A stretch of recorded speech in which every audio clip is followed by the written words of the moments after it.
Can I just ask the status of Miss Alice Guo to the committee of the Quadcom? We have received news that she has been apprehended in Indonesia.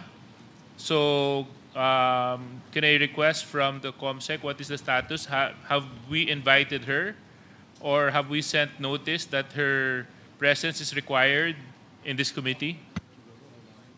There's no invitation at the moment, Your Honor, because we just heard the news early this morning, and we will probably at the appropriate time wait if there's going to be an invitation coming from any member, and when I think right now she's still out of the country. Mr. Chairman. Mr. Chairman, if I may. Yes, please. In so much as she is involved in what the committee is investigating, and that she is now in the process of coming back to the Philippines, and being an integral resource person to the Quadcom, I therefore move that we invite Ms. Alice Guo to serve as a resource person to the Quadcom. So move, Mr. Chair. Second. Before we rule on that motion, Yeah. Congressman Dan Fernandez, Mr. Chairman, what is your manifestation? Yes, I remember when we conducted the investigation on the Pogo with Committee on Public Order and Games and Amusement. We invited Alice Go in the said joint hearing. And the issues of the two joint committees were all elevated to Quadcom. Thereby, I think there are pending motion with regards to the presence of Ms. Alice Go, Mr. Chairman. Thank you, Congressman Fernandez. If that is the case, then the invitation made in the previous committees prior to the creation of Quadcom still stands. She has an invitation from this committee, and we will coordinate with the Senate as to her availability in order to be able to attend our committee hearings on the issue of illegal pogos. Does that satisfy Congressman Suarez? Yeah, well, the intention was for her to present herself, and if that is the direction that Quadcom will take, and I'm satisfied, Mr. Chair. Thank you, Congressman Suarez. We now proceed with the interpellation. Congressman Pimentel, you are recognized. Chair. I would like now to direct my questioning to Ms. Cassandra Ong. Cassandra, kamusta ka na?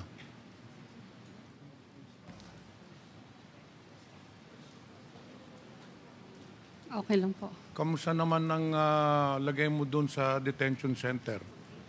Pinapakain ka naman. Opo. 3 beses, isang araw. Opo. Nananghali ka na. Yes po.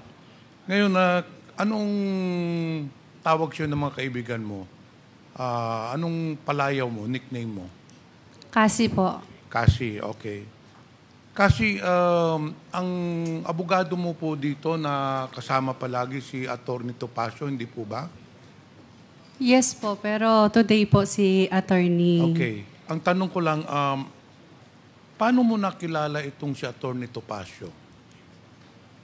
Hindi ko po siya totally kakilala. Nakita ko lang po siya sa sa social. Sa social media? Yes po.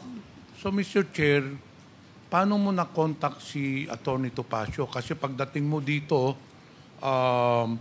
naalala mo, tinurn over ka muna sa NBI, hindi ba? May proseso kayo, tapos dinala ka na dito kaagad sa Congress.